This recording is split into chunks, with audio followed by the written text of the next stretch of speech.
Silver took a fairly wild ride today, a crazy time in the markets as it fluctuated in price.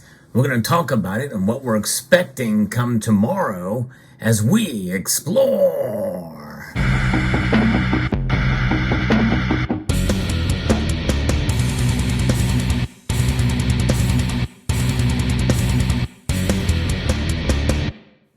Well, there's one thing we can expect tomorrow, and that may not be an invasion of Gaza, but that is on the top of mind of many investors out there as we are anxiously awaiting to see if this conflict will widen to the whole region. So far, Israel has not invaded Gaza yet. And I think that's part of the reason why we're seeing some of the nervousness in the markets and the crazy wild ride that silver has had today. Yes, I'm talking a 74-cent spread today.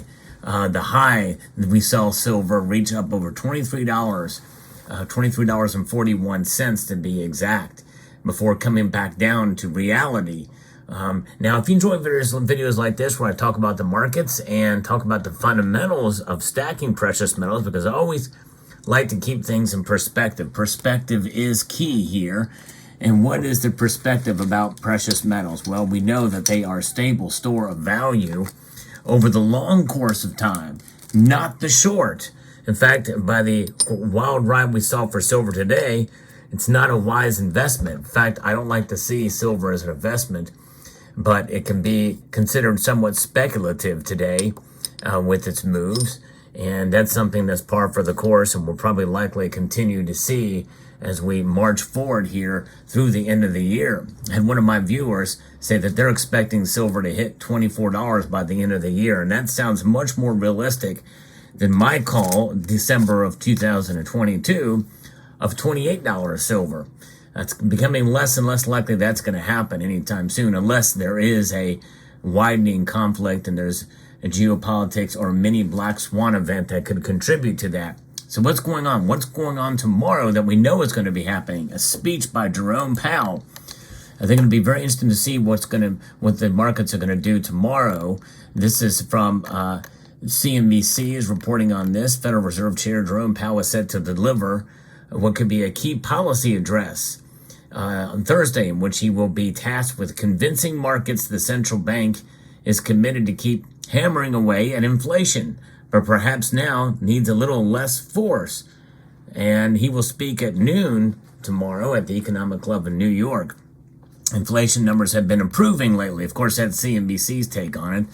They're looking at that core inflation, which was less than expected, but it did not lead to anything more convincing in terms of the CPI numbers, stayed at 3.7%.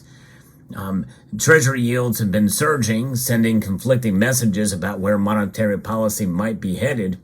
Markets largely expect the Fed to stay on hold with rates, but they will be looking to Powell for confirmation and clarification on how officials view both current conditions and long-term trends. Powell is always tacking back to whatever helps feed the narrative that they need to stay vigilant, and for understandable reasons, and this is something that we do see. It's almost kind of expected what they're going to say. But remember, the markets hang on his very words. And I've covered a video. I remember specifically when Janet Yellen, the former Fed chair, made some comments. In fact, it was one word. I forgot what the word was now, that moved the markets fairly dramatically. And I guess that is a very manipulative force, right? Whether intended or not, as to how the markets react to it. But remember, these large spikes or large dips that we see just proves that emotion is key with the markets and how they move. He just expects them to keep talking about the strength of the economy and the surprising strength of the consumer in the third quarter as a risk for inflation. That is enough ammunition to keep talking about staying vigilant.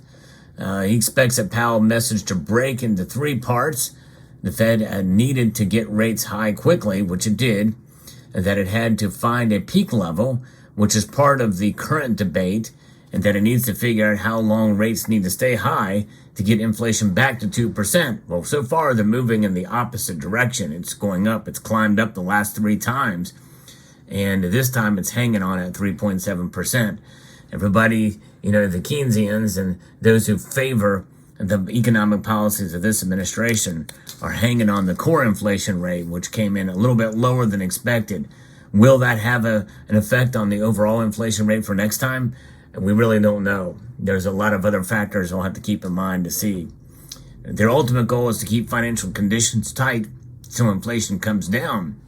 He's going to use that framework, even if it's dovish about November 1st, the next Fed rate decision, or December, to shift the hawkishness to the third question of how long to keep them high.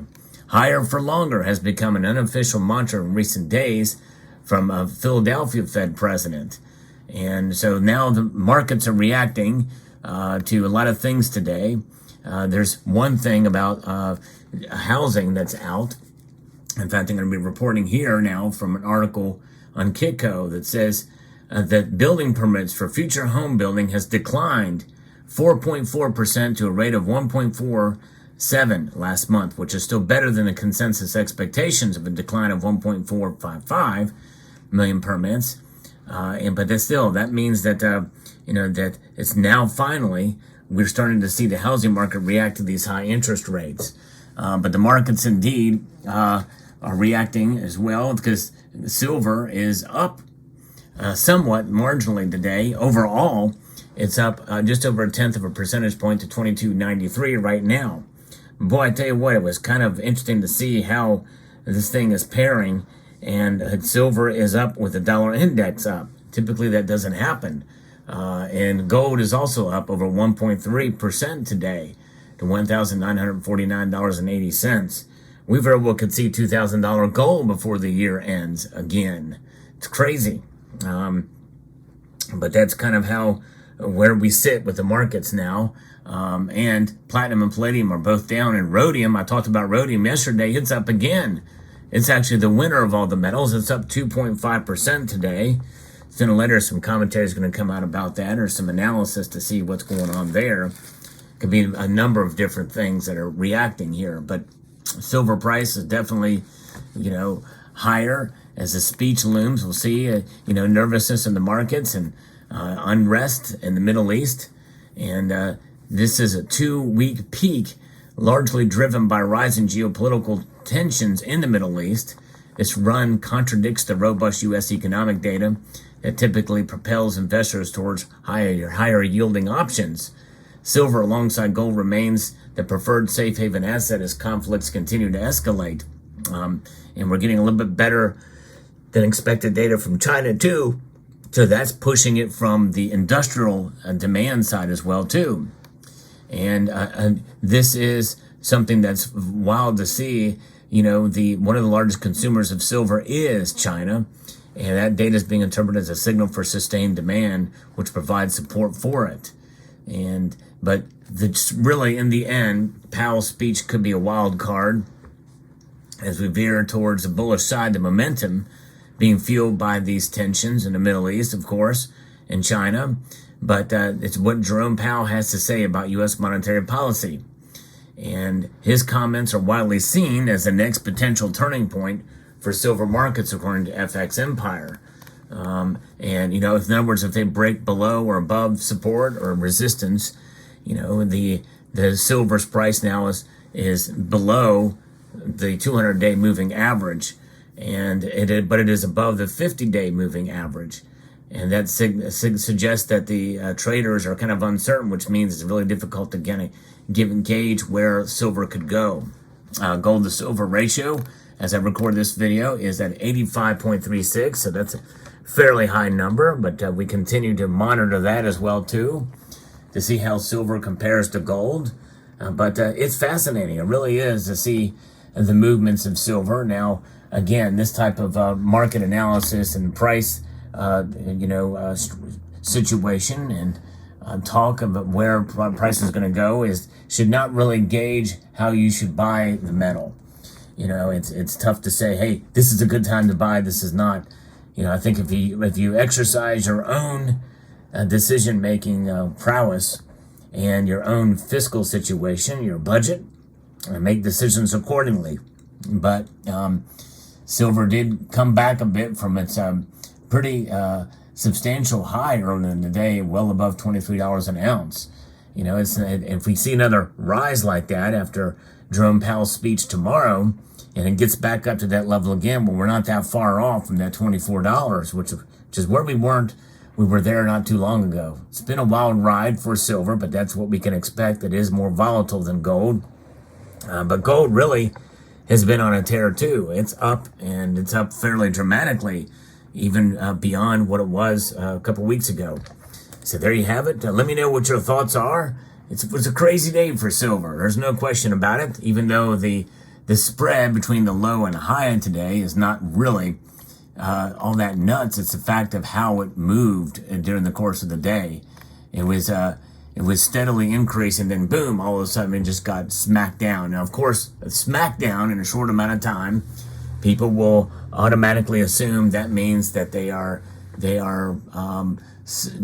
price suppression by the big banks, and massive sell-off during the course of that time. But there are automatic triggers, I think, that are out there for sales based off of this and that and the other. So, you can interpret that how you will. But there you go. There's your market report for today. And let me know what your thoughts are in the comment section down below. Hope you found this video informative, insightful, and educational. I'd like to extend a multitude of gratitude to you all for taking the time to watch, and to encourage you to please rate, share, comment, and subscribe.